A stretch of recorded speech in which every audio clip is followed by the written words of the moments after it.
Hello, friends. Today we're talking about one of the biggest mysteries that shocked the entire world, the case of Madeleine McCann.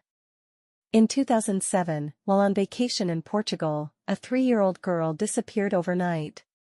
Everyone thought someone kidnapped her. But Norwegian detective Bernt Stellander says in his new book, there was no kidnapping. Everything happened differently. In this video, I'll share a short and simple version of Detective Bernt Stellander's podcast. I'll explain what Bernt says, what evidence he presents, all in clear, easy language. If you find it interesting, hit like and subscribe to the channel. Let's begin.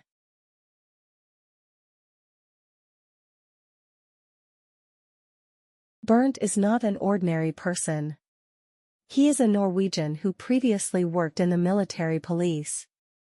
After leaving the army, he invented a golf-related tool and went into business. In 2016, he moved to Portugal and, by coincidence, came across the Madeleine case. He says, "I knew nothing at first, I started everything from zero." In 2017, he went to the same town and saw the place with his own eyes. After that, he spent 7 years investigating the case.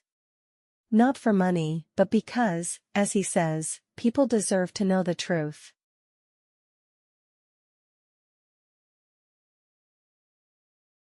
Bernt's most important claim is this: Madeleine was not kidnapped on May 3rd. He says she died sometime between 11 p.m. and midnight on May 2nd. According to him, the parents, Jerry and Kate, covered up an accident and created the story of a kidnapping. Why does he think this? In her book, Kate calls May 2nd the night of all nights. Why? If the kidnapping happened on the 3rd, why does she describe the previous night as so significant? There are many contradictions in the timeline written by the parents' friends. Bernt says, it looks like this was prepared in advance, they already knew what they would say the next day. The last photo of the father and daughter by the pool is officially said to have been taken on May 3rd. But the photo's internal data was altered. In reality, it appears to have been taken on Sunday, April 29th. On May 1st, a neighboring woman says she heard a child crying for 75 minutes. The parents deny this. Bernt concludes, all the signs point to May 2nd.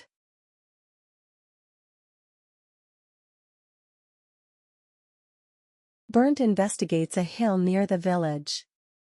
He believes that Madeleine's body was hidden there. After the alleged kidnapping, the parents are seen running and taking photos on the hill. Bernt says, you don't go jogging when you're in deep grief. They were checking the place where they had hidden her. Kate says, in my dream, Madeleine was lying on the hill, but Jerry responds, there was no such dream. Bernt says, that's a signal coming from the subconscious. Bernt installs a camera on the hill. Unexpectedly, Jerry passes through that exact area. Bernt sends Jerry an anonymous letter, your secrets are close to being exposed. We can delay it for 1 week. Frightened, Jerry comes to the hill and sends his friends there as well. Bernt records everything on video. Bernt asks himself, if they have nothing to hide, why don't they go to the police instead of coming here themselves?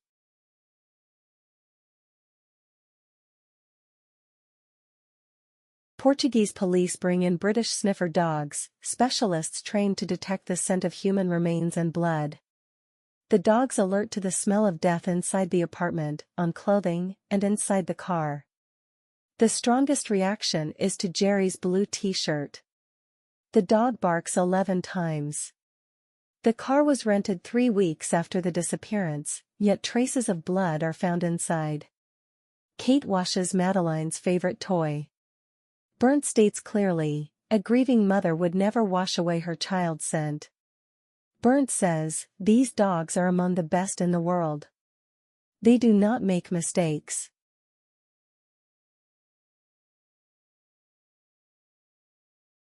A few days after the disappearance, the parents are seen playing tennis and going for runs. Bernd says, if your child is missing, you can't sleep, you can't eat. They left their children alone every night while having dinner with friends. Bernd calls this child neglect. Their friends all tell the exact same version of events. Bernd thinks, it feels like there's a shared secret between them. The government also protected them. Even though Portuguese police considered them suspects, the British government intervened and the case was shut down. Many people say, if this had been an ordinary family, they would have gone to prison. Bernd's final words are, there is not a single piece of evidence of a kidnapping. I have presented 850 pages of evidence. He addresses the parents by saying, tell the truth. Kate, you were in an extremely difficult situation, but if you tell the truth, people will understand and forgive. The title of Bernd's book is The Sudden Impulse. It can be found online. So, friends, what do you think? Was it a kidnapping, or was it an accident? Write your thoughts in the comments. May little Madeleine rest in peace. See you in the next video, take care.